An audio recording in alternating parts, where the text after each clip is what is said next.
স্বাদে ঘ্রাণে অতুলনীয় বিক্রমপুরের ঐতিহ্যবাহী ও বিখ্যাত খিরসা মাত্র 2টি উপকরণে। শীতকালের পিঠাপুলি যেমন খিরসা ছাড়া অসম্পূর্ণ, তেমনি ডেজার্ট হিসেবেও এর তুলনা হয় না।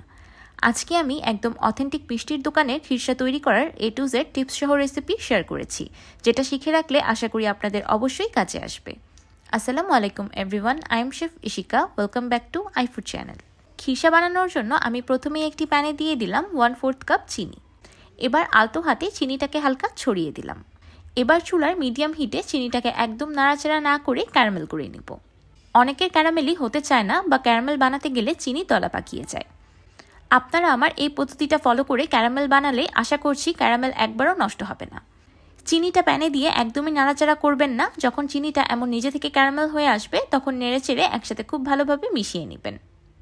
আরেকটি বিষয় হলো, ক্যারামেলটাকে অতিরিক্ত পুড়ে লাল করা যাবে না, তাহলে খেতে তিতা লাগবে আর রংটাও নষ্ট হয়ে যাবে। চিনিগুলো ক্যারামেল হয়ে গিয়েছে আর খুব সুন্দর একটা কালারও চলে এসেছে।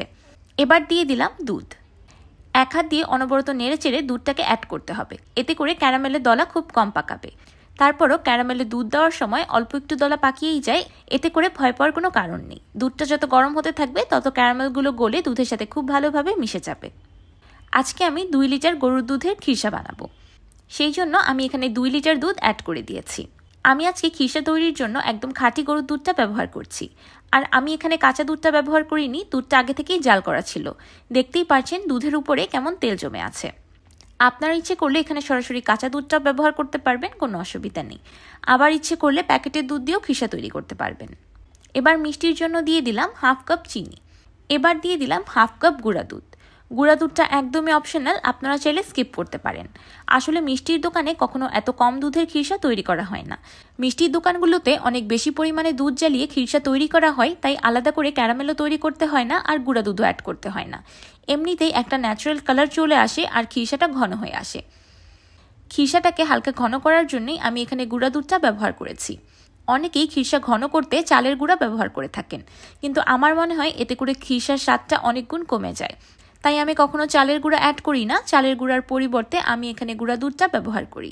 তারপর আপনাদের হাতের কাছে গুঁড়া দুধটা অ্যাভেলেবেল না থাকলে আপনারা 1 টেবিল চামচ চালের গুঁড়া 1/4 কাপ পানিতে মিশিয়েও এখানে অ্যাড করে দিতে পারেন। চিনির পরিমাণটা আপনারা আপনাদের স্বাদ অনুযায়ী কম বা বেশি করতে পারেন, কিন্তু এখানে একটি বিষয় লক্ষ্য রাখতে হবে, খিরসাতে নিজস্ব একটা ন্যাচারাল সুইটনেস থাকে। যদি অতিরিক্ত চিনি ব্যবহার করেন তাহলে পরবর্তীতে খিরসাটা বেশি মিষ্টি হয়ে যাবে। এবার প্রথম থেকে শেষ পর্যন্ত চুলার ফ্লেমটাকে মিডিয়ামে রেখে অনবরত নেড়ে চেড়ে দুধটাকে রান্না করতে থাকবো। দুধের খিরসা বানানোর সময় যখন দুধটা অনেক সময় ধরে জাল করা হয় তখন প্যানের গায়ে এমন হালকা পুড়ে আসে বা লেগে আসে। এখানে একটি টিপস হলো, দুধটাকে নাড়ার সময় চটি বা খুন্তি দিয়ে এগুলোকে খোঁচা দিয়ে উঠাবেন না, তাহলেও খিরসার টেস্টটা কিন্তু নষ্ট হয়ে যায়। আমি আমার চ্যানেলে খিরসা দিয়ে 2টি ডেজার্ট আইটেম শেয়ার করেছি, একটি হলো আইশি পায়েস আর একটি হলো গাজরি চপ পিঠা। আপনারা এই খিরসাটা বাসায় তৈরি করে এই ডেজার্ট আইটেমগুলো ট্রাই করতে পারেন। দুধটা যত জাল করতে থাকবেন তত সুন্দর ঘন হতে থাকবে।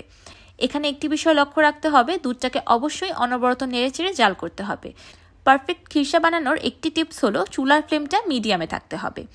অতিরিক্ত হাই ফ্লেমে যদি দুধটাকে জাল করেন তাহলে খিরসার টেস্ট এবং রং দুটোই নষ্ট হয়ে যেতে পারে। আর অতিরিক্ত লো ফ্লেমে খিরসা বানালে অনেক সময় লাগবে, তখন টেস্টটাও ধীরে ধীরে নষ্ট হয়ে যাবে। দেখতেই পাচ্ছেন ক্যারামেল অ্যাড করাতে কত সুন্দর একটা কালার এসেছে। আর আমার টিপসগুলো যদি ফলো করেন তাহলে ক্যারামেল ছাড়াও যদি খিরসা তৈরি করেন তারপরও একটা খুব সুন্দর মিষ্টি কালার আসবে। বাংলাদেশের সবচেয়ে জনপ্রিয় পিঠা পাটিসাপটা তৈরি করতেও কিন্তু এই দুধের খিরসাটাই ব্যবহার করা হয়। আমরা খিরসা তৈরির একদম শেষ পর্যায়ের দিকে চলে এসেছি। দেখতেই পাচ্ছেন খিরসাটা কতটা বেশি ঘন হয়ে এসেছে। অলরেডি দেখতে খুব বেশি লোভনীয় লাগছে। যত বেশি খিরসাটা ঘন হয়ে আসছে কালারটাও আরও বেশি ডার্ক হয়ে গিয়েছে। দেখতেই পাচ্ছেন আমি এতক্ষণ যেই খুন্তিটা দিয়ে দুধটাকে জাল করেছি সেই খুন্তিটা খিরসা দিয়ে সম্পূর্ণ কভার হয়ে গিয়েছে। তার মানে খিরসাটা অলমোস্ট ডান। দুধ জাতীয় এমন খিরসা তৈরি করার জন্য সবসময় চেষ্টা করবেন ননস্টিক ছাড়া প্যান ব্যবহার করার। ননস্টিক প্যানগুলোতে দুধ তাড়াতাড়ি লেগে যায় বা পুড়ে যায়, তখন দুধের আইটেমগুলো ভালো হয় না। যখন খিরসাটা এমন ঘন হয়ে আসবে আর এমন বড় বড় বুদবুদ দেখা যাবে তখন চুলা থেকে নামিয়ে নিব। চুলা থেকে নামানোর সাথে সাথে আমি গরম গরম খিরসাগুলোকে একটি মাটির পাত্রে ট্রান্সফার করে দিচ্ছি। এই কাজটা একটু দ্রুত করতে হবে, কারণ চুলা থেকে নামানোর সাথে সাথেই কিন্তু খিরসাটা জমে যাবে। এবার আমি এই মাটির পাত্রটাকে সাইডে রেখে দিচ্ছি রুম টেম্পারেচারে চলে আসা পর্যন্ত।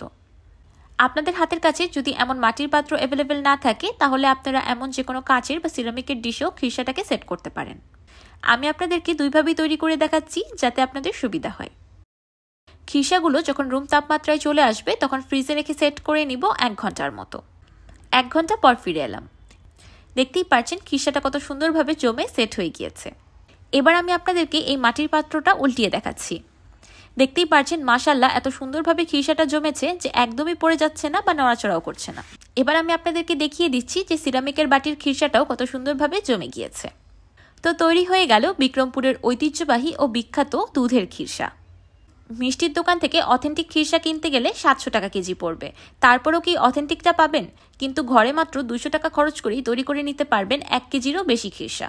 দুধের এই খিরসাগুলো আপনারা একদিন বানিয়ে নর্মাল ফ্রিজে সংরক্ষণ করতে পারবেন 15 থেকে 20 দিনের মতো।